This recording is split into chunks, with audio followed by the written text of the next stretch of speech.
Alors, moi, je vais préciser juste tout de suite que je ne tiens ni pour un camp ni pour l'autre. Par contre, je veux juste remettre un petit peu l'équité dans les informations. C'est que je crois qu'on fait circuler uniquement les informations du comportement de ce qui s'est passé après le match, qui est totalement intolérable, on peut pas discuter de ça. Par contre, le comportement des supporters israéliens pendant 2 jours, ça, personne n'en parle. Et pourtant, il y a des images et des vidéos aussi. Donc, ils sont arrivés le mercredi. Il n'y a pas de problème dans Amsterdam, le mercredi soir, il se passe rien. Ils sont arrivés en masse, une autre partie le jeudi. Ils sont dans leur fan zone toute l'après-midi.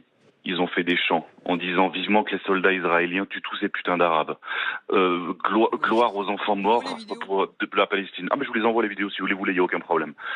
Et ils se sont baladés dans la ville. C'est vrai que les supporters du Maccabi Haïfa ont arraché un drapeau. Ouais. Allez-y, Sébastien, continuez. Ils ont arraché plusieurs drapeaux, ils ont agressé des Arabes dans la rue à Amsterdam, mais surtout en cortège, ils se sont mis à chanter vivement que les supporters, vivement que l'armée israélienne tue tous ces putains d'Arabes, en se baladant dans Amsterdam en plein après-midi. J'ai les images, si vous les voulez, je vous les envoie, il n'y a aucun problème. Là où Sébastien a raison, c'est que pas Maccabi Haïfa, pardon, Maccabi Tel Aviv, les supporters de Maccabi Tel Aviv sont pas connus pour étant les plus modérés. Bien sûr, et d'ailleurs, ils ont commencé par arracher un drapeau palestinien. Allez-y, Sébastien, continue. Et la minute de silence en hommage, c'est surtout ça qui est révoltant. La minute de silence pour les morts de Valence, elle a été sifflée par tous les supporters du Maccabi dans le stade, ça c'est en direct à la télé. Elle a été sifflée et ils chantaient ces Espagnols, ces putains d'antisémites. À un moment donné, ils se prennent pour qui aussi?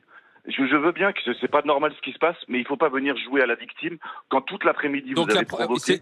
Donc du coup, à la provocation, la violence a répondu à la provocation. C'est ce que vous dites, Sébastien. C'est pas quelque chose. C'est pas comme ça qu'on doit répondre normalement. Je veux pas débattre sur ça. Ce qui s'est passé, c'est intolérable. Heureusement qu'il n'y a pas de mort.